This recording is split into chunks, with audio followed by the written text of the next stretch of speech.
What's up, Udodi Nation? It's been a minute, but we're back.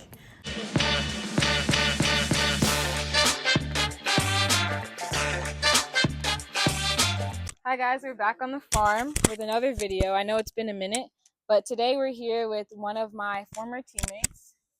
Would you introduce yourself? Just say your name, your events, your sport and your events, and then also what your major is, since you're still currently taking classes. My name is Udodi Onwuzurike. I run the 100 and 200, and I'm an econ major. Right. So Udodi, he gave you the short introduction. Now I'm going to give you guys the long introduction.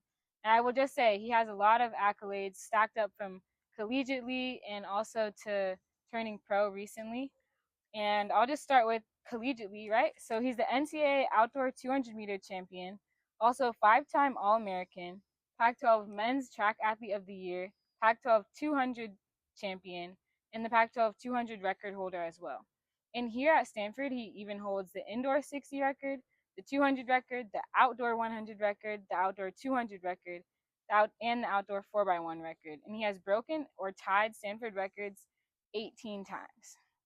Now, Dodi, you recently turned pro this past season, right? Yeah. So even in Dodi's professional career, he attended the 2024 Olympics. So you're an Olympian. That's so cool. And he participated in the 200 meters and was a 200 meter semifinalist. So already doing big things in his first professional year. Now, Dodi was also previously the world under 20 champion in 2021 for the 200 meters. And he also competed in the 2022 World Outdoor Championships in Eugene, in the 100, the 200, and the 4x. And he also advanced to the World Semifinals.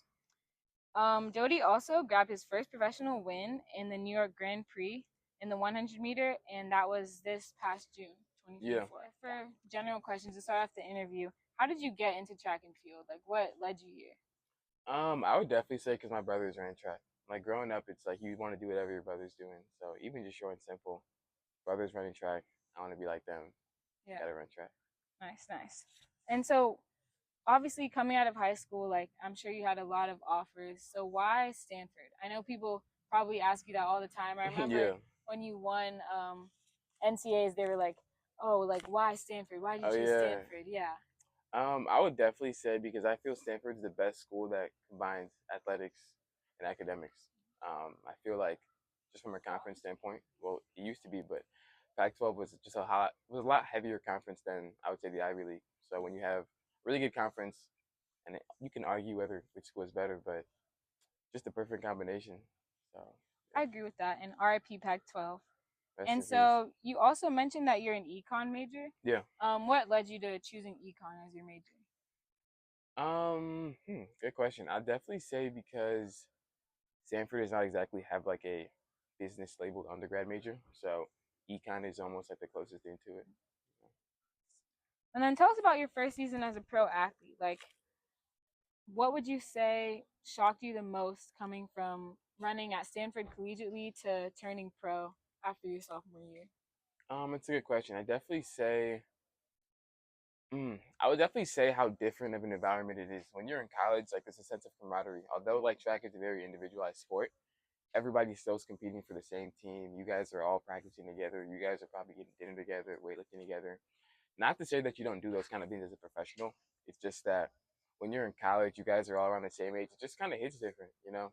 Like you really feel like although I'm competing against you to like beat you, obviously, like you're still like part of like my journey, I would say.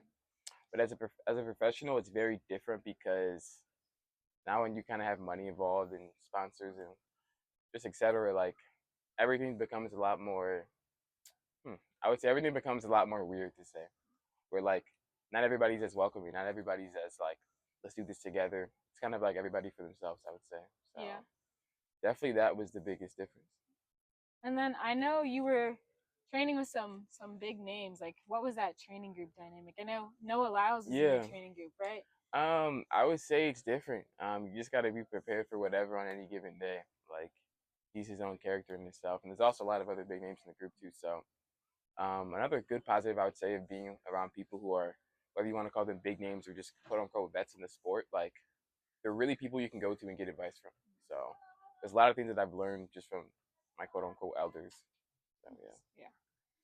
Yeah. And then the Olympics this year, like, how did it feel to compete for Nigeria, and just like what was that whole experience like for you? It was good. I would say the Olympics was a very, very good experience, although it wasn't everything I dreamed of on the track. But just being able to be there and live out one of my childhood dreams, have my family there watching me, like, it was surreal. Did you stay in the Olympic Village? Yeah, Stadium Olympic How Village. was that? Like, was it cool? It was really, really cool. It's almost fascinating how well put together the Olympic Village actually is. Like, you can literally do so many things there. Like, I know people who are going there because I'm pretty sure they give out free healthcare. So people are going there and getting braces.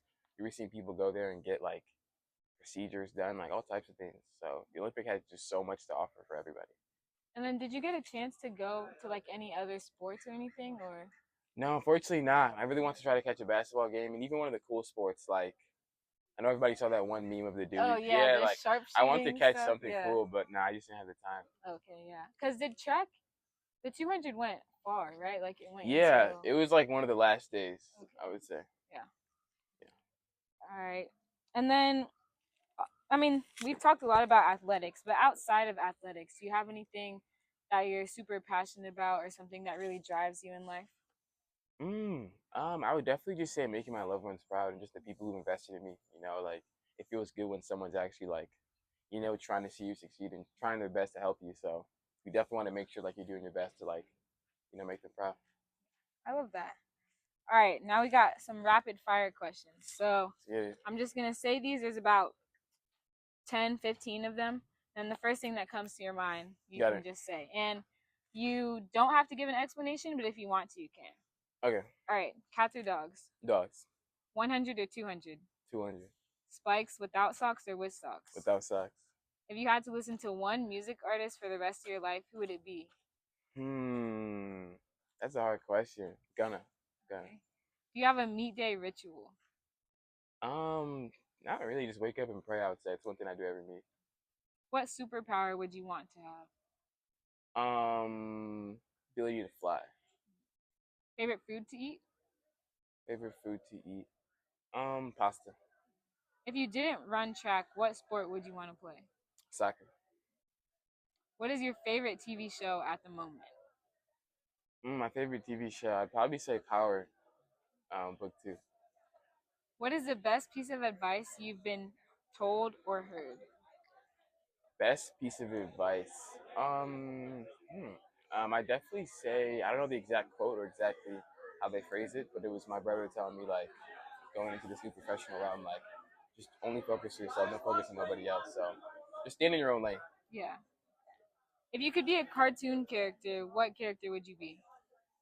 Cartoon character. Aaron Yeager. That's what I'd be. You'd be Aaron Yeager. No, I need an explanation for that. It's just so hard. Aaron Yeager. I'll be Aaron Yeager. What's your favorite track or facility to compete at if you had to choose one? It's a good question. I would say either Mount Sac. No, I wouldn't say that. I would say Eugene, Oregon. And then what show are we filming right now? What are we filming? Treetalk. Yes, Treetalk. All right, thank you guys. Thank you for having me. I'm not your host, Lo, but for this episode, I stepped in front of the camera, and we have plenty of fall sport updates for y'all.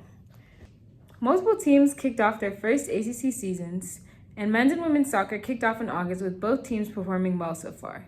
The men currently have an 8-1-1 record, and the women currently have a record of 10-1, pending the game versus Pitt, which is happening the day this is being recorded.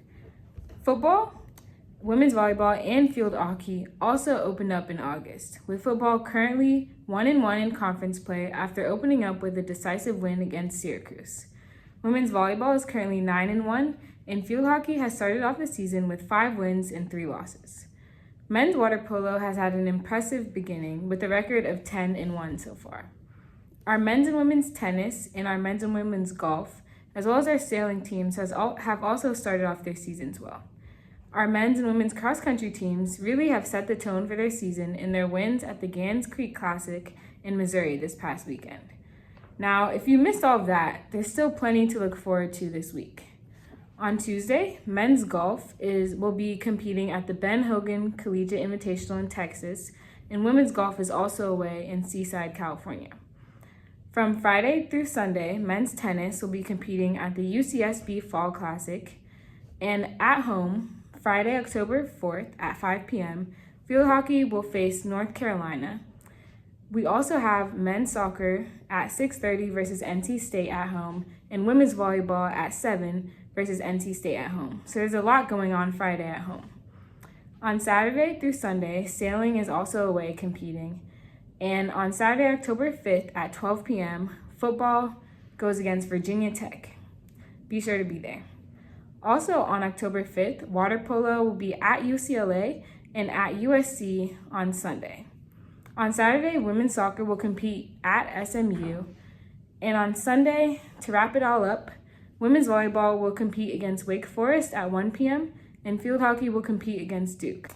So that's it for all the updates on the farm this week, but make sure to stay connected, to follow us on Instagram and subscribe, and find us on all podcast platforms.